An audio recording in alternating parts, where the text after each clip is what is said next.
How you doing? I'm Lucky Burton from Lucky's Hot Rod Shop, Lucky's Speed Equipment. And today we're going to talk about my air scoops that I make. So this is a pattern for these air scoops. This is an unpolished version. And we're just going to walk through the steps of how I build them. You can see the detail and the thinness. We'll talk about it as we roll through. So anyway, it starts off with the foundry pattern. This is the bottom for sand casting. This is the top. It pushes in the sand, they pull it out, pour the metal in, and it basically, by the time I get it back from the foundry, it comes out like this. So this is a rough casting.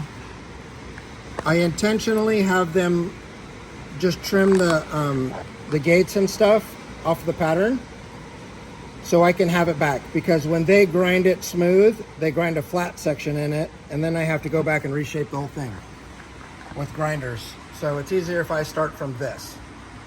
So this works into disc grinder and belt grinders in the shop, where I'm fine-tuning all these gates and stuff off. So I get some round shape. I put flat sections, clean it all up. And then I basically have to go through other grinders and put this taper on it to get to this, to get a point right here at the end of the day. I have to drill this to the size of carburetors, 2 5/8. I bore it on the mill. And then at this stage, actually this is part of the stage, it looks more like this, the rough cast. So I throw this in the tumbler for about 3 hours. And what it does is it just gives it a smoother finish to start grinding and shaping. My whole idea behind all of this is to keep this shape. There's no flat sections on this scoop. So then I get back to this. I take a 120 grit on flat wheel on a 4-inch grinder, and I go through this monotonous process of shaping. I have to take all of this pattern, this texture off the top of the air scoop. And I have to get it down to this, because if I put a DA on this, it'll take me 2 weeks to get through it. So I have to rough take it off down to this texture, which is smooth, but it's just got a lot of lines and cuts in it. And then I have to take it to another belt sander and grind this round shape in it too. So then, after I've done all the flap wheel work to each one, I come in with a DA and a 120 grit flap wheel. I mean, not flap wheel, sanding disc. And I basically go through the whole monotonous process of a lot of wrist action. Sanding this whole thing all the way down and around, get it smooth. And it basically comes out like this. This is a lot smoother. This particular scoop has gone back in the tumbler, so that's why it has that gray finish. But I'll take a 120 sandpaper grit, and then I'll go to a 320 sandpaper grit. Start the whole process over with 320, and then I'll go as fine as a 600 grit until it's pretty glassy smooth. And then I gotta do all of these stupid areas. Like I said, no flat sections. A lot of wrist action and the shaping and just watching it.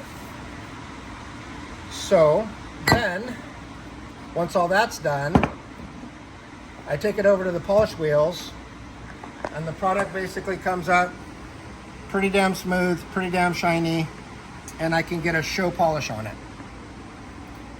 Once that's done, I come back and I have a jig that this will slide onto, and I drill these holes, mounting holes, and I have to tap them, drill them, tap them, clean them up, and then I paint the insides, let them dry overnight, then I pack them up and ship them. Wow.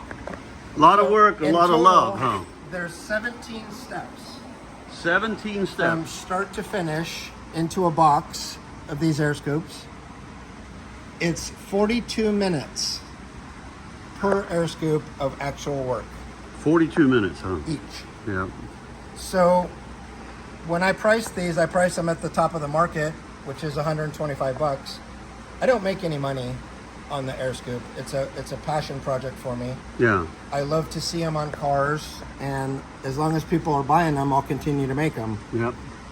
But I'm not getting rich. Yeah, and the casting is costing you more and more too. And the metal is costing more and more. Yeah, it was already high. California foundries are expensive. Yeah.